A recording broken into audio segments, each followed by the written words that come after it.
Olá, pessoal! Estamos aqui mais uma vez no nosso vídeo formativo, hoje sobre a taxonomia de Bloom. Então, vou já começar colocando para vocês a minha tela, para ser compartilhada, para vocês terem acesso a todo o material. Vamos pôr para reproduzir. Então, a taxonomia de Bloom e a era digital. A taxonomia de Bloom nada mais é do que uma lei, uma regra, assim como a origem da palavra taxonomia. Vai dizer respeito sempre a uma lei, a uma regra, a um postulado. E por que Bloom? Bloom porque é o autor dessa lei, dessa regra, né, que foi criada por Benjamin Bloom e tem como principal foco uma melhor ação de planejamento dos profissionais docentes. Ele acredita que esse planejamento, essa ação de planejamento, é uma ferramenta fundamental para o processo de ensino e aprendizagem. E ele acredita nisso também a partir do momento em que se estabelece metas e objetivos de aprendizagem, porque, segundo ele, essa taxonomia direciona a ação para o alcançar de resultados. A taxonomia ela é baseada como uma pirâmide hierarquicamente construída, então a base sempre mais importante, até o topo da base, que seria as coisas que complementam essa base. O que é, então, a taxonomia de Bloom? Bloom, lá em 1956, converteu alguns processos em ferramentas-chave de ensino e aprendizagem. Compreender o processo de aprendizagem, para ele, diz respeito principalmente ao domínio do cognitivo, ao domínio do afetivo e domínio do psicomotor. Trocando isso em miúdos para vocês, o que seria a proposta? A proposta tem como sequência de habilidades e pensamento e se descreve a partir de um substantivo atrelado a um verbo. Então, a taxonomia é formada por 6 eixos: conhecimento, compreensão, aplicação, análise, síntese e avaliação. E os verbos que definem cada um desses eixos, em conhecimento, por exemplo, é aprender a definir, nomear, identificar e descrever.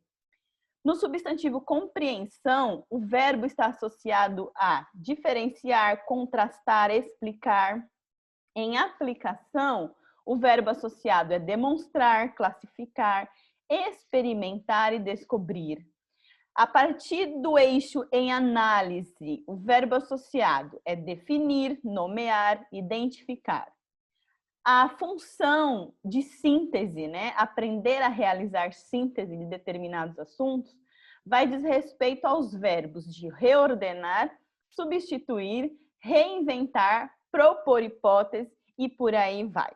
O último, como base essencial da pirâmide, hierarquicamente, o eixo que tem-se mais tido como importante dentro dos eixos de Bloom, dentro dessa taxonomia, é a avaliação. E ela é distinguida pelos verbos de decidir, avaliar, criticar, justificar e avaliar. Explicando, conhecimento entra como topo da pirâmide, compreensão, aplicação, análise e síntese compõem o restante da pirâmide e a avaliação estaria na base, como componente mais importante dentro da proposta de Bloom. E essa taxonomia na era digital? Então, em contrapartida ao pensamento de Bloom, que diz que os eixos são criados a partir de substantivos como conhecimento, compreensão, aplicação, análise, síntese e avaliação, na era digital, a taxonomia ela passa por um processo de transmutação. E o Churches, em 2007, ressalta a colaboração como habilidade essencial do século XXI. Nenhuma novidade, já que a gente tem falado tanto em competências socioemocionais, não é? Então, para ele, muda-se algumas questões em relação à base da pirâmide, por exemplo, a composição da base da pirâmide. Então, a gente entra como topo de recordar, compreender, aplicar, analisar, criar e, novamente, como centro dessa pirâmide, como base, aliás, o verbo avaliar. Entram novos espectros dentro desses principais verbos. Então, a gente tem o espectro da comunicação ligado à colaboração, a moderação, negociação, debater, comentar, se ele é capaz de reunir-se em rede, se ele consegue realizar videoconferências, se ele pergunta, questiona ao longo de aulas síncronas, se ele publica e bloga, se ele participa ativamente de redes sociais, se ele contribui em relação ao planejamento das aulas, sejam elas síncronas e assíncronas, se ele consegue bater papo, se comunicar por e-mail, fazer comunicação por microblogs, serviços de mensagem instantâneas e se é capaz de escrever textos de forma online. Dentro da taxonomia, como eu disse para vocês lá no início, ela era moldada dentro de três ferramentas-chave. Então, o domínio cognitivo, o domínio afetivo e o psicomotor. Eu vou explicar agora cada um deles para vocês. Primeiro, o domínio afetivo, segundo Bloom. Ele vai estar relacionado ao crescimento dos alunos quanto a atitudes, emoções e sentimentos. E ele é marcado, esse domínio afetivo, por 5 eixos. Então, recepção, resposta, caracterização, organização e avaliação. Dentro de recepção, o que é importante falar para vocês é que os alunos devem ser capazes de prestar atenção e observar passivamente as emoções e atitudes próprias das pessoas ao seu redor. Essas palavras dizem respeito principalmente à tomada de consciência de emoções e atitudes. Essa recepção, né, tem que estar entrelaçado a essas questões de atenção e atitudes ligadas às pessoas, tanto ao redor quanto a si. Em relação à resposta, os alunos devem participar ativamente do seu processo de aprendizagem, atendendo a estímulos da recepção, que eu falei anteriormente, e reagindo a eles de uma maneira ou de outra, né? Qual é a resposta em relação, por exemplo, a um momento de conflito? Como esse aluno consegue lidar com o conflito? De forma positiva, de forma negativa? Ele consegue agregar valor? Ele consegue tirar lição daquele conflito? Ele foca mais no problema ou na solução? Em relação à organização, os alunos podem agrupar os diferentes valores atribuídos e diferentes informações e ideias e acomodar todo esse conjunto dentro do seu próprio esquema mental. Ou seja, como se concatena a organização, por exemplo, dentro da formação de um grupo produtivo? Como esse aluno se mantém nesse grupo produtivo? Ele é líder, ele não consegue participar, ele é um aluno que tem ideias, mas não consegue colocá-las em prática. Depois, a avaliação. Eles precisam ser capazes de avaliar o seu comportamento, ou seja, a reflexão pela reflexão, né? O que eu fiz de forma correta e eu preciso continuar a realizar? O que foi feito no meu percurso que não foi tão bom e precisa ser modificado, precisa ser corrigido?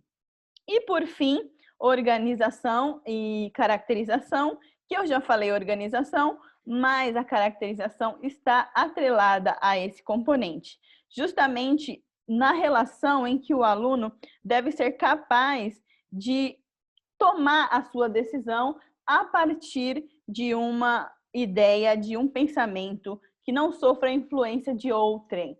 Ele deve ser capaz de caracterizar-se como uma pessoa pensante. Isso dentro do domínio afetivo de Bloom.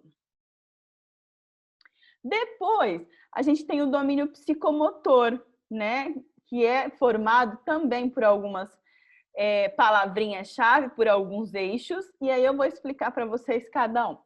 Primeiro, percepção. A percepção, ela vai estar relacionada sempre àquilo que o aluno tem em relação ao seu redor. Consiste também na tomada de consciência do mundo exterior através dos sentidos que o rodeia. Percepção e recepção, dentro do domínio afetivo e do domínio psicomotor, estão interligadas, elas são indissociáveis. Depois, predisposição. O aluno deve estar preparado fisicamente, mentalmente e emocionalmente para realizar determinadas atividades. Ou seja, aprender é uma atividade que ele precisa ter predisposição para. Ele precisa também querer aprender, né? Resposta guiada. Nessa questão do domínio psicomotor, a resposta guiada vai ser orientada pelo professor. O professor normalmente vai atribuir orientações, determinadas ações que quer que o aluno realize, e por meio desses auxílios, o aluno consegue tirar uma resposta. Ainda não é uma resposta crítica, argumentada e com propriedade naquilo que ele conhece. Por quê? Porque ele foi guiado, ele foi orientado pelo professor. Em seguida, nós temos a resposta mecânica. O que é uma resposta mecânica? Então, o aluno foi lá ler um texto e realmente fez a leitura daquele texto. Só que na hora de fazer a articulação do que ele leu com a questão que o professor propôs, ele simplesmente retira um trecho do texto que ele leu. Isso é uma resposta mecânica, é uma resposta que não houve necessidade de pensamento além de uma leitura prévia daquilo que foi realizado anteriormente. É o tipo de resposta que a gente meio que discrimina, a gente não gosta de, por exemplo, ter numa leitura ou numa prova respostas de cunho mecânico. A resposta completa e clara, que seria hierarquicamente aquela que a gente busca, seria então o momento em que os alunos são capazes de realizar ações de maneira eficaz e eficiente, sem a necessidade de ajuda, sem a necessidade de se dispor apenas à leitura de um texto. Então, ele vai agregar à resposta tudo aquilo que ele tem de conhecimento de mundo, aliás, e a partir desse conhecimento de mundo e do conteúdo, ele vai realizar a resposta completa e clara, fazendo com que demonstre efetivamente a sua aprendizagem. Por fim, nós temos o domínio cognitivo de Bloom. O que seria esse domínio cognitivo? Vai estar ligado a 5 eixos também: conhecimento, aplicação, compreensão e análise. Os 4 eixos que tem aí a figura em menor tamanho são os eixos que a gente consegue praticamente alcançar dentro das nossas aulas. O maior, troféu maior, fica a cargo de síntese e avaliação. Por que é tão difícil fazer com que o aluno tenha essa capacidade de síntese e de avaliação? Porque ele depende necessariamente dos outros componentes para que isso seja agregado à sua aprendizagem, para que isso a torne de forma significativa.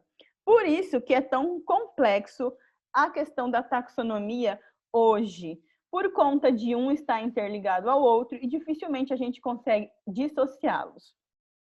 Em relação ao conhecimento, então vai dizer respeito àquilo que o aluno vai aprender, as formas e meios como esses dados, essas informações são transmitidas para eles. Normalmente a gente trata-se de elementos que devem ser memorizados do conteúdo. Não que a gente seja a favor da memorização, mas de forma geral, a escola ainda se propõe a esse tipo de transmissão de conhecimento memorizado. Em seguida, a gente tem a compreensão, que seria aquilo que o aluno consegue capturar, o sentido direto de uma comunicação, de um fenômeno, a partir daquilo que ele ouviu, daquilo que ele leu, a partir de uma informação, de uma interpretação, de um conceito e de possíveis resultados ou consequências.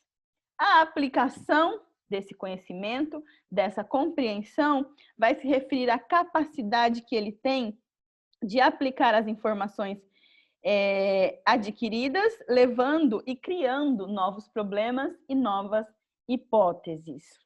Análise. A análise nesse ponto é diferente por conta de ser um problema ainda em relação aos outros 3. Então, se ele consegue aplicar e ele consegue compreender, provavelmente ele vai conseguir fazer uma captura daquilo que ele necessita em termos de princípios organizacionais, se ele consegue sustentar a estrutura de um problema, se ele consegue participar, por exemplo, de atividades que tenham como cunho o ensino investigativo.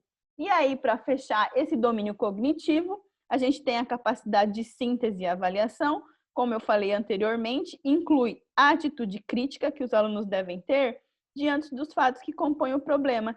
E se eles são capazes de focar sempre na solução com criatividade e não simplesmente buscar a origem do problema. Como que a gente pode colocar em prática essa questão da taxonomia, utilizando a partir dessa taxonomia atividades? Então, no item recordar, o professor pode fazer uma apresentação multimídia, pode trabalhar com os flashcards. Em compreender, os estudantes resumem o material apresentado na aula, por exemplo, usando um mapa conceitual, usando as plataformas que já tem online para montar esse tipo de atividade, esse tipo de mapa conceitual. Podem também trabalhar com grupos colaborativos, no máximo 5 alunos, e cada grupo recebe um bloco de conhecimento. Para trabalhar a aplicação dentro da taxonomia, uma caça ao tesouro, uma proposta de enigma, uma proposta de labirinto, atividades que sejam voltadas para a pesquisa, para o ensino investigativo. E lembrando que o ensino investigativo não diz respeito somente às ciências. A área de linguagens e humanas pode propor, sim, atividades que tenham como foco o ensino investigativo. Dentro do eixo analisar, a gente pode propor a apresentação multimídia, criação de vídeos, publicação de blog da turma. Em avaliar, a gente pode trabalhar com os comentários que foram propostos no blog, trabalhar com a questão da rubrica, matriz de avaliação, para trabalhar também com a proposta frente à turma. E em criar, que é o último eixo, seria, por exemplo, interessante criar um wiki da classe. O que é o wiki? Um texto onde todo mundo pode colaborar e pode fazer edições online. Então, essas são as propostas. Tem aí ao lado o tempo que cada uma delas levaria dentro de uma aula, seja ela síncrona, assíncrona ou presencial. E eu espero que vocês tenham gostado. Aí eu deixo a bibliografia, se alguém tiver interesse, e estou disposta a responder as questões que vocês tiverem em relação a dúvidas, se precisam de alguma outra questão ou não. Vou parar aqui o meu compartilhamento.